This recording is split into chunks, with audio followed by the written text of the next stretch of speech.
ప్రియులారా, ఈ దినం దేవుని వాక్యం చదువుకున్నాం. దేవుడు ఇప్పటి వరకు పాటల్లో మనల్ని కాపాడి ప్రార్థన చేసుకున్నాం. దేవుని యొక్క వాక్యాన్ని చదువుకున్నాం. మత్తయి సువార్త 9వ అధ్యాయము 27వ వచనం.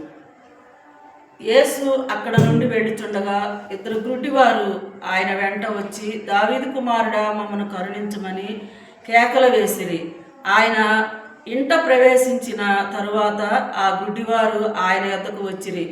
యేసు, నేను ఇది చేయగలనని మీరు నమ్ముచున్నారా అని వారిని అడుగగా, వారు నమ్ముచున్నాము ప్రభువా అని ఆయనతో చెప్పిరి. చిన్న వాక్యం ప్రార్థన చేసుకుందాం. పరిశుద్ధురాని పాదాలకు వందనాలు, స్తోత్రములు ప్రభా.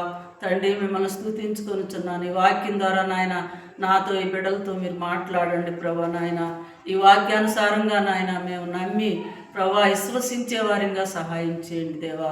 నీ వాక్యం ద్వారా మాతో మాట్లాడమని, అయోగ్యులను నన్ను క్షమించి నా ప్రార్థన ఆలకించమని యేసయ్య పరిశుద్ధ నామమున అడిగి ప్రార్థన చేసుకుంటున్నాం తండ్రి, ఆమేన్. చూసారా ప్రియులారా, యేసు ప్రభు ఆ దారిని వెలుచున్నాడని ఇద్దరు గుడ్డివారు చూశారన్నమాట.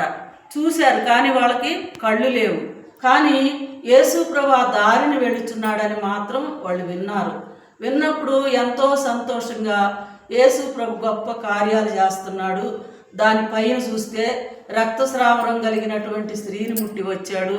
ఇంకా కిందకు చూసుకుంటే ఒక కుమార్తె చనిపోయి ఉంటే ఆమెను ముట్టాడు. కాబట్టి మాకు కూడా సహాయం చేస్తాడని వాళ్ళ ఊరు వస్తున్నప్పుడు వాళ్ళు ఆ వినికిడి విని కొంతమందిని అడిగి కనుక్కున్నారేమో. వినంగానే, దావీదు కుమారుడా, మమ్మల్ని కరుణించమని కేకలు వేశారనమాట. అప్పుడు కేకలు వేసినప్పుడు యేసు ప్రభు అంటాడు, నిజంగా నేను యేసు ప్రభునని మీరు నమ్మి నేను ముడితే మీరు స్వస్థపడతారని మీకు విశ్వాసం ఉందా అని వాళ్ళని అడిగినప్పుడు, అవును ప్రభా, మీరు ముడితే మేము స్వస్థపడతామని వారు ఎంతో విశ్వాసంతో వాళ్ళు యేసు ప్రభుకి జవాబిచ్చారనమాట. అట్లా జవాబిచ్చినప్పుడు యేసు ప్రభు వాళ్ళని ముట్టాడు. దేవుడు ముట్టినప్పుడు వెంటనే వారు స్వస్థపడ్డారనమాట.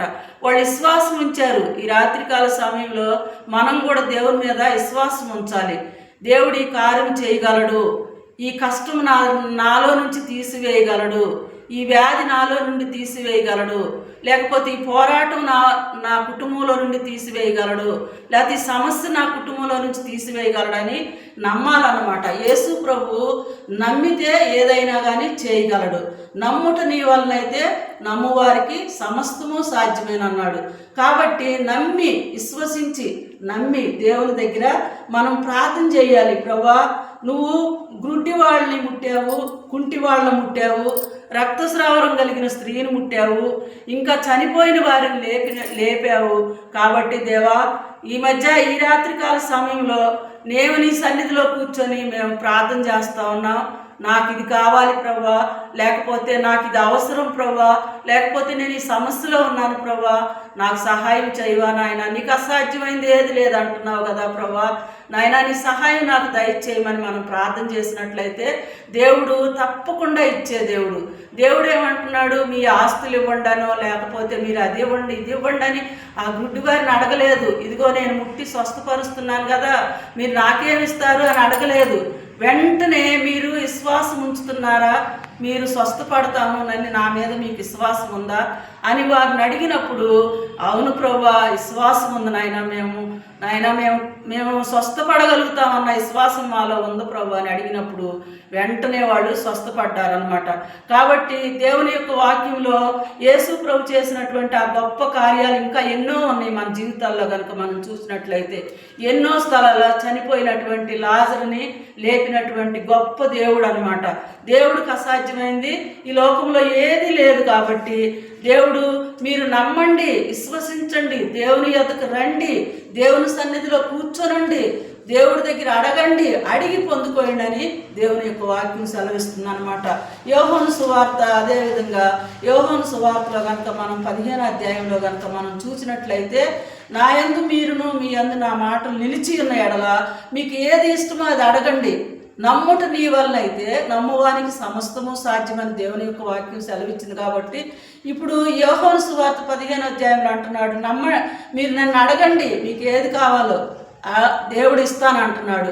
అలాగే కీర్తనల గ్రంథము 1వ అధ్యాయంలో 22వ వచనంలో జనములు నీకు స్వాస్థ్యముగాను భూమి నీకు సొత్తుగా ఇస్తాను, నన్ను అడిగితే నేను ఏదైనా ఇస్తాను, నీకు ఏది కావాలంటే అది ఇస్తానని. కాకపోతే ఏంటి, విశ్వాసము, నా యందు విశ్వాసం ఉంచమని దేవుడు అడుగుతున్నాడు. ఆ ఒక్క మాట కనుక మనం విశ్వాసంతో కనుక ఆయన అడిగినట్లయితే దేవుడు తప్పుకోకుండా కార్యములు చేసేటువంటి గొప్ప దేవుడు మన దేవుడు. ఆయనకు అసాధ్యమైంది ఏది లేదు. కాబట్టి దేవుని సన్నిధిలో మనం కనుక మొరపెట్టినట్టయితే దేవుడు తప్పకుండా కార్యం చేయగలడు అన్నమాట. ఎట్టివాడో యేసు ఎన్ని వింతలు తనవి, వట్టినరుడు కాడు పట్టి చూడా ప్రభుని, వట్టినరుడు కాడు పట్టి చూడా ప్రభుని. ఎట్టివాడో యేసు ఎన్ని వింతలు తనవి, వట్టినరుడు కాడు పట్టి చూడా ప్రభుని. చూసారా, ఆయన్ని పట్టుకుంటే, ఆయన వస్త్రపు చెంగు ముట్టితేనే స్వస్థత వచ్చింది. కాబట్టి ఆయన పట్టుకొని చూస్తేనే విశ్వాసంతో దేవుడు గొప్ప కార్యం చేశాడు. కాబట్టి మనకి ఈ లోకంలో ఆయన నమ్ముకొని నమ్మకంగా ఆయన కొరకు ఉంటే ఆయన ఏదైనా చేయటానికి సమర్థుడు అనమాట. కాబట్టి దేవుని పేరు బిడ్డలారా, దేవుని కొరకు మనం నమ్మకంగా ఉండి ఈ లోకంలో బ్రతుకుచు దేవుని యందు విశ్వాసంతో ముందుకు నడుద్దాం. ఇటు వాక్యం దేవుడు దీవించును గాక. ప్రార్థన చేసుకుందాం. పరిశుద్ధులైన తండ్రి, ప్రేమ కలిగిన ప్రభువా, లోకరక్షకుడా, జీవాధిపతుడా, నీ పరిశుద్ధ పాదాలకు వందనాలయ్యా. తండ్రి నాయన, ఆ గుడ్డివారు అడిగినప్పుడు ప్రభా, దావీదు కుమారుడు అని పిలిచినప్పుడు ప్రభా స్వస్థపరిచావు నాయన. నీ విశ్వాసం, నీకు విశ్వాసం ఉందా అని అడిగావు ప్రభా.